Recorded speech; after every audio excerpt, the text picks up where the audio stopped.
quinto y último video sobre las presidencias radicales. Y aquí analizaremos la segunda y corta presidencia de Irigoyen de 1928 hasta 1930, ¿sí? Habíamos visto ya en el video anterior la presidencia de Alvear, que duró desde 1922 hasta 1928, y que las presidencias que duraban 6 años no podían ser consecutivas, no podía haber 2 mandatos consecutivos, por lo tanto, Alvear tampoco podía ser candidato para una segunda presidencia consecutiva. Habíamos visto también que la Unión Cívica Radical se había dividido en 2 facciones, los personalistas y los antipersonalistas, y que así dividida, concurrió la Unión Cívica Radical a las elecciones de 1928. En esas elecciones, Irigoyen ganó por el 61% de los votos.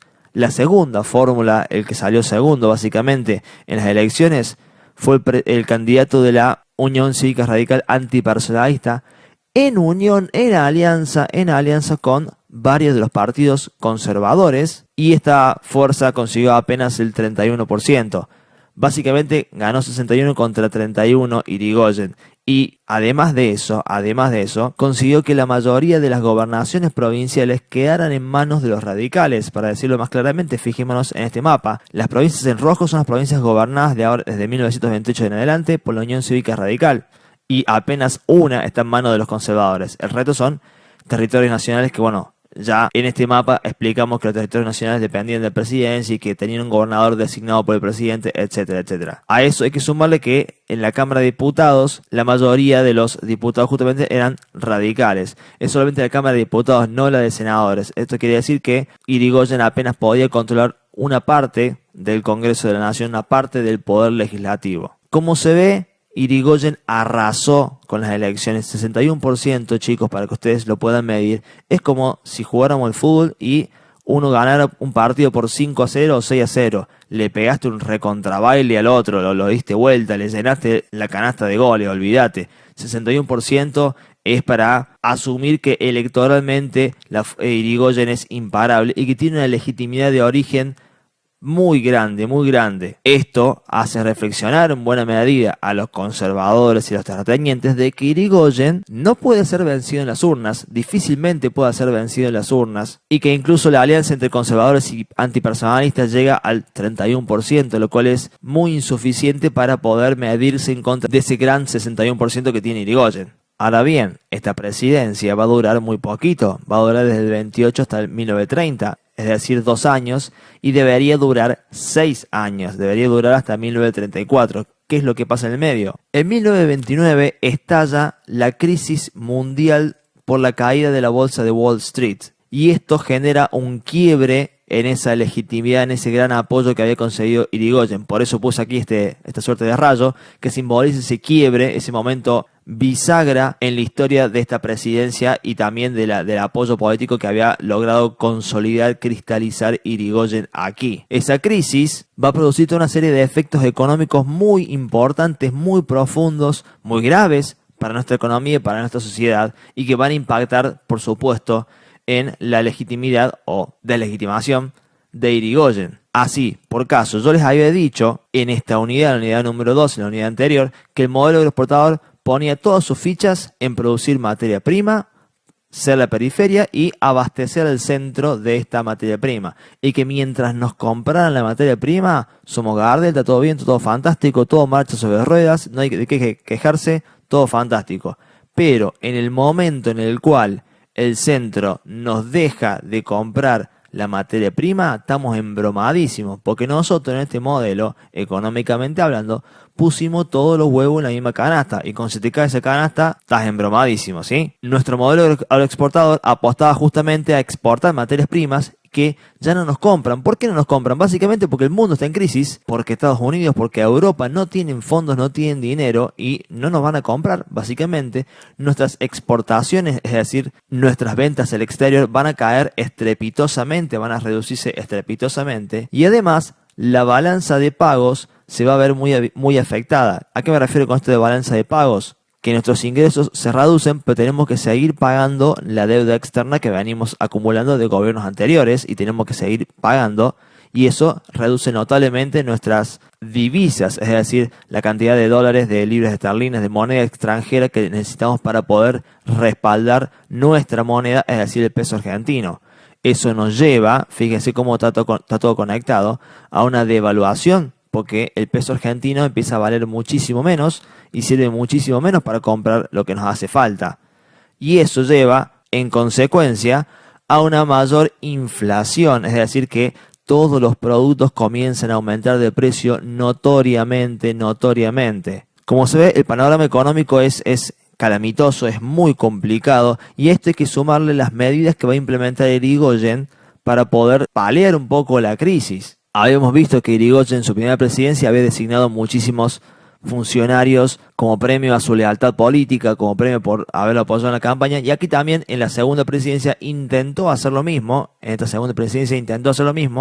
pero la crisis mundial lo obligó a hacer un ajuste, a reducir el gasto público, a despedir a buena parte de esos empleados que había contratado y también a reducir los salarios. Y el hecho de tener que reducir salarios y el hecho de tener que despedir gente aumentó los efectos de la crisis. ¿Por qué decimos esto? Porque al haber menos salarios y más gente en la calle, hay más descontento social, hay más perjudicados por la crisis.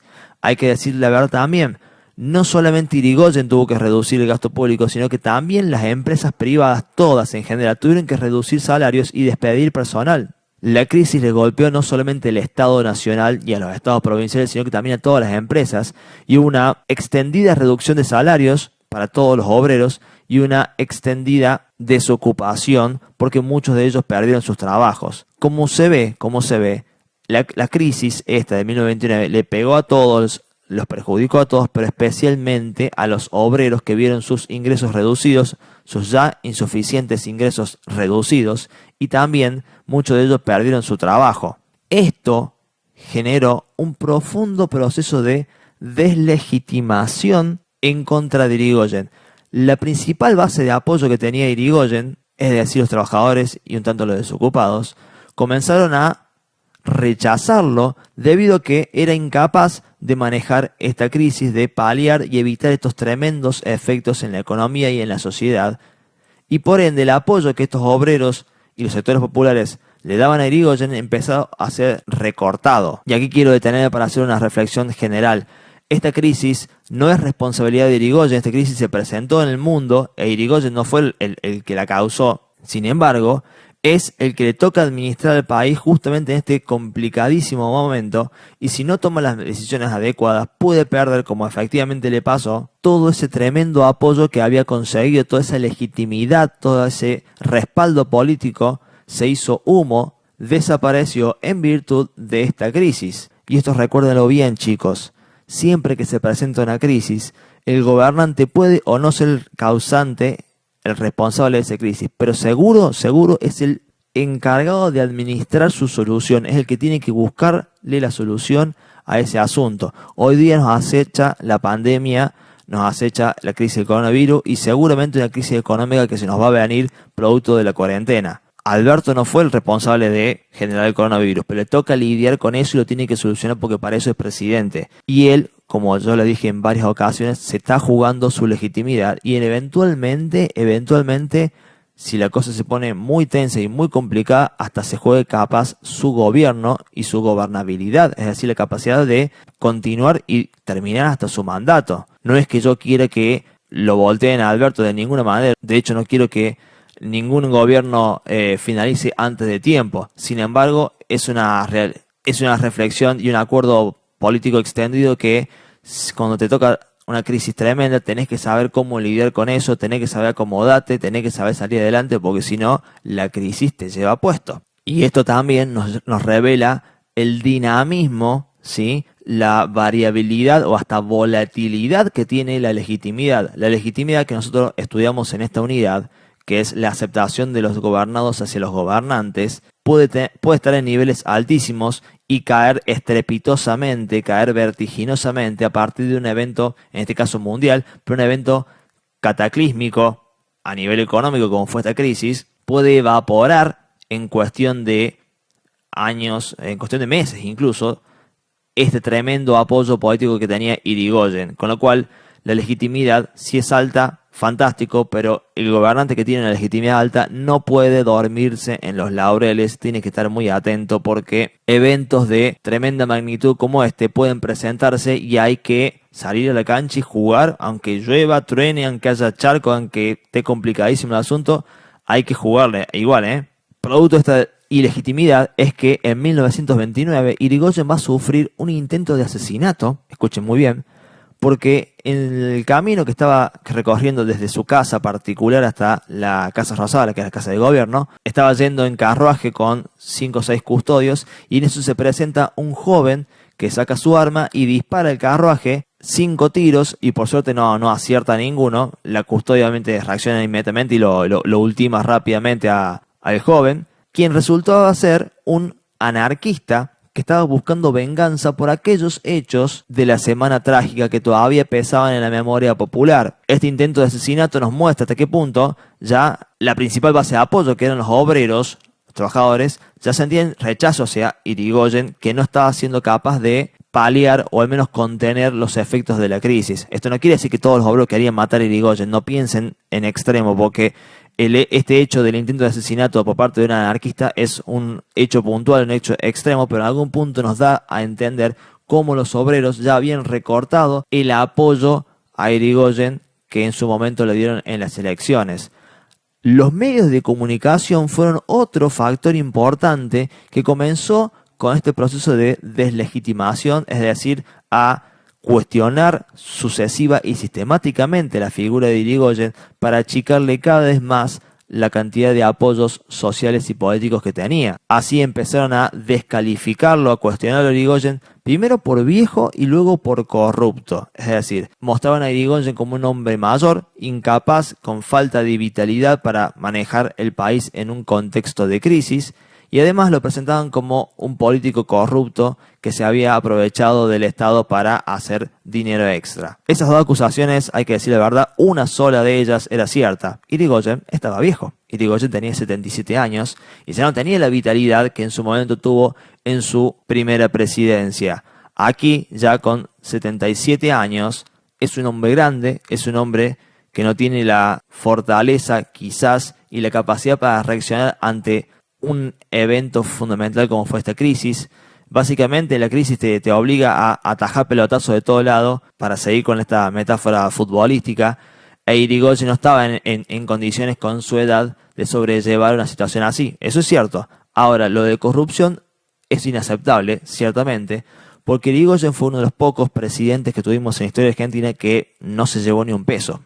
Irigoyen vivió toda su vida en la casa de la calle Brasil, en Buenos Aires, que es una casa de clase media, y allí es donde lo fueron a buscar los militares cuando hicieron el golpe cívico-militar, ya lo voy a explicar, y allí también es donde pasó sus últimos días, y realmente es una casa común y corriente, sin mayores lujos. Irigoyen no se llevó ni un peso.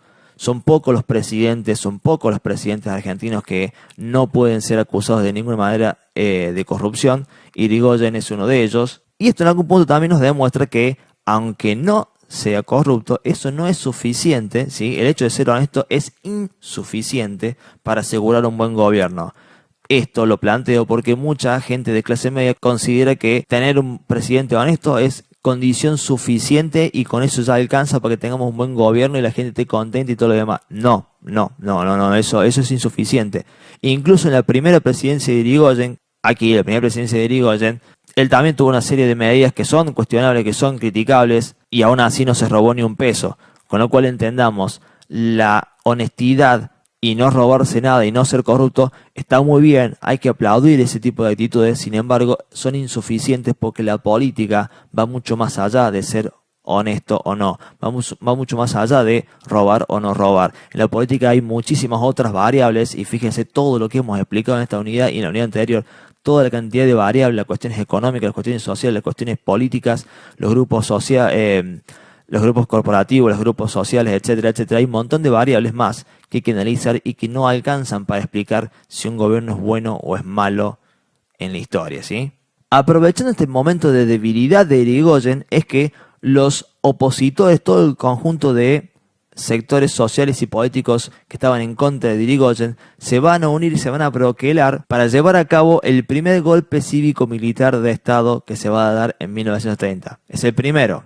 Va a haber muchos más. Lamentablemente va a haber muchos más. Bien, ¿quiénes son estos opositores? Los conservadores, de los cuales ya hemos hablado muchísimo, la prensa y en particular los diarios opositores que son solidarios, que tienen un pensamiento muy similar al de los conservadores, entre ellos el diario Crítica, que ustedes lo van a encontrar en el apunte ahí referenciado. La Iglesia Católica también es opositora a Irigoyen. ¿Y por qué en particular? Si se acuerdan de la reforma universitaria, esta reforma que fue avalada, fue respaldada por Irigoyen, le quitó la influencia a la iglesia sobre la universidad. Esa universidad que era como la rama educativa de la iglesia católica va a ser cercenada y la universidad se va a hacer laica. Se va a hacer pública y con la reforma ya dejará de estar guiada por la iglesia católica. La iglesia católica justamente es por eso que rechaza a la figura de Irigoyen. Los grandes terratenientes, bueno, no hace falta que les explique mucho porque ya hemos hablado bastante al respecto. El capital internacional también los rechaza a Irigoyen, más que nada porque Irigoyen tenía un pensamiento del nacionalismo económico, ¿sí? Y que privilegiaba a empresas como la de YPF. En cambio, el capital internacional quería aumentar sus ganancias incluso a costa de nuestras empresas. Las Fuerzas Armadas son otro sector fundamental y que ahora va a tener un rol protagónico. Las Fuerzas Armadas, yo les dije en esta unidad, en este video digo, que habían desarrollado un nacionalismo autoritario y conservador, que tenían su ideología, que tenían su agenda política y esos objetivos ahora van a eclosionar, van a cristalizar y van a ser los partícipes protagónicos necesarios para desarrollar este golpe cívico-militar. Las Fuerzas Armadas van a ser el brazo ejecutor, los que terminen llevando a cabo este levantamiento militar y quienes terminen derrocando a Irigoyen. Por último, también los radicales antipersonalistas van a sumarse a la intentona, y estos radicales antipersonalistas, fíjense, habían traicionado a Irigoyen al separarse del partido aquí, lo habían traicionado al presentarse en elecciones en alianza con los conservadores y sacar el 31% que expliqué recién, y ahora van a continuar en la misma sintonía y van a unirse a este bloque de golpistas para llevar a cabo este levantamiento militar. Ahora, necesito explicar algo más.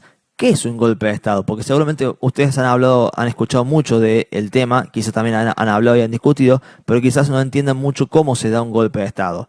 En primer lugar, un golpe de Estado es un levantamiento militar. Es cuando buena parte de los militares se sublevan, se levantan en armas, desobedecen abiertamente al gobierno y buscan reemplazarlo, obligarlo por la fuerza a que renuncie. Irigoyen es obligado por la fuerza a renunciar, ¿sí? Bajo amenaza de muerte o bajo amenaza de bombardeo de la Casa Rosada, ¿sí? Entendamos que esto es una cuestión claramente violenta. Y la violencia en buena medida depende de cuánta resistencia hay a este golpe. En este momento las Fuerzas Armadas que son leales a Irigoyen actúan de manera muy descoordinada, esperan órdenes de Irigoyen de resistir que nunca llegan porque Irigoyen no logra enviarlas, las comunicaciones desde la Casa Rosada son truncadas y bueno, son interceptadas, son evitadas y de esa manera los golpistas pueden caminar a sus anchas por las avenidas principales de Buenos Aires y así llegan hasta la Casa Rosada y la toman por la fuerza. Eso es un golpe de Estado, es cuando un grupo de militares encabeza un levantamiento, desobedece abiertamente al presidente y lo obliga a renunciar y lo reemplaza en su puesto. Los militares, y recuerden esto, a los cuales no los vota nadie,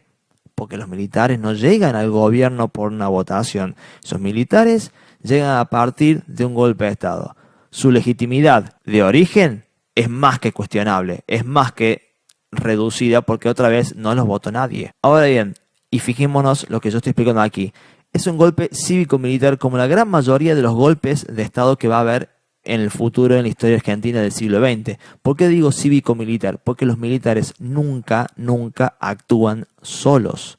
Los militares no pueden lanzarse en esta aventura política por sí solos y esperar que todo les salga bien, porque por más que tengan la fuerza, necesitan también el apoyo político que en este caso se les está brindando todo este conjunto de sectores que ya hemos explicado y sin los cuales ningún golpe militar puede perdurar en el tiempo o siquiera conseguir, aunque sea, alguno de los objetivos que se plantea. Los militares no pueden actuar solo y esperar a tener éxito. De ninguna manera, le hace falta siempre un respaldo y por ende, por esto, es que los golpes son siempre cívico-militares, porque hay sectores sociales, sectores civiles, es decir, no militares, que golpean las puertas de los cuarteles y les piden a los militares que ellos actúen, y ellos como brazo ejecutor, que como explicamos recién, son los que terminan implementando este levantamiento militar. Además, hay una segunda condición, además de la colaboración civil con los militares para este levantamiento, tiene que haber una segunda condición.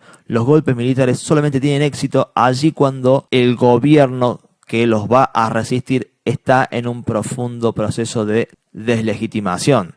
Es decir, cuando el gobierno es débil, es allí cuando este golpe militar puede tener éxito. De lo contrario, a ver, si no hubiera habido la crisis de 1929 y la popularidad de Irigoyen se hubiera mantenido en estos altísimos niveles, este golpe militar hubiera fracasado rotundamente. ¿Por qué? Porque los obreros lo hubieran resistido, porque Irigoyen hubiera tenido un apoyo popular suficiente como para aguantarlo, y porque aún si logra deponer y derrocar a Irigoyen, no podrían gobernar los militares con un amplio margen de rechazo, ¿sí? La legitimidad juega para los dos bandos, para Irigoyen y también para los militares. Y los militares no pueden conseguir ninguno de esos objetivos si encuentran un amplísimo y ordenado y coordinado rechazo de parte de los trabajadores y del pueblo más bajo, ¿sí?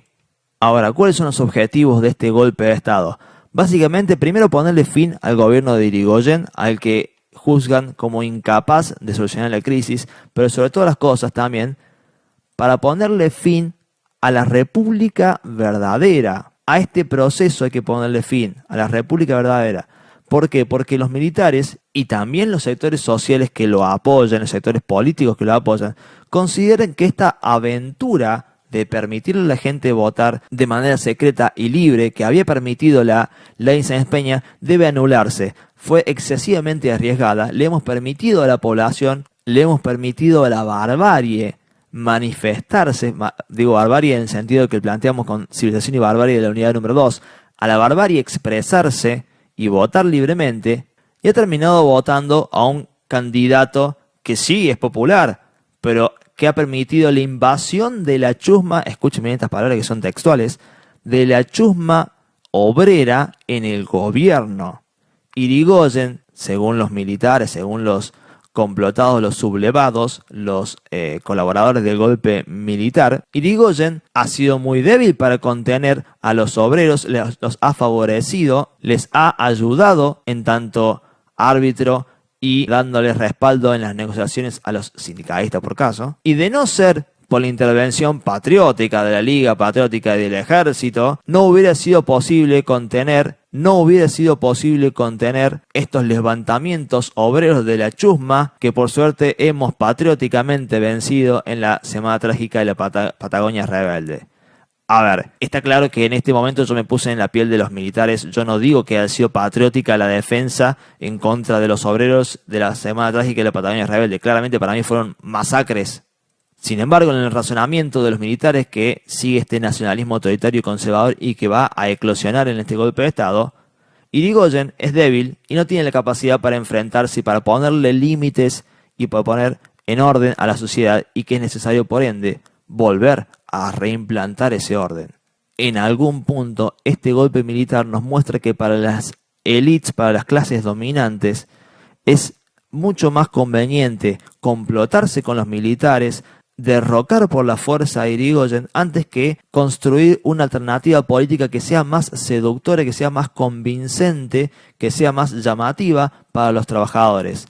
Las clases dominantes siguen considerando que esto es la barbarie y que ellos son la civilización, y que no es conveniente construir una alternativa política, un proyecto político, una propuesta política que las pueda sumar a las clases sociales más bajas, y en cambio es necesario mantener lo que siempre habían tenido durante 1880 y 1916, es decir, durante todo este orden conservador que es la república posible. Ellos pretenden retornar a esta república posible que vimos en la unidad 2, en donde el poder político esté concentrado nuevamente y otra vez solamente en las clases sociales más altas. Este golpe militar va a estar encabezado por dos generales muy importantes, José Félix Uriburu y Agustín Pedro Justo, cuyas tendencias políticas e ideas exploraremos en la unidad que sigue. Ahora simplemente vamos a plantear que ellos son los que encabezan este golpe de Estado y que pretende,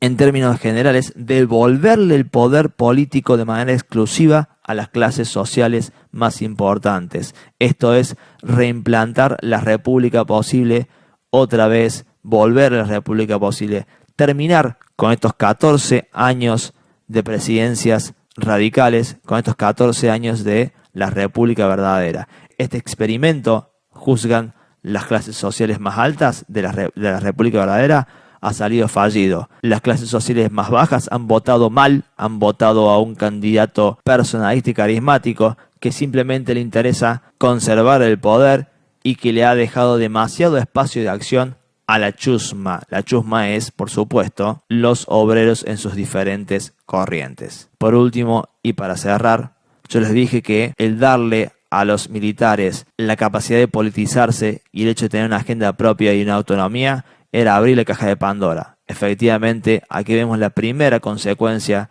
de abrir la caja de Pandora. Este va a ser el primer golpe de Estado, primer golpe cívico-militar de Estado de la historia argentina, pero no será el último. Continuaremos en las unidades siguientes analizando estos fatídicos episodios, pero muy importantes, de nuestra historia argentina.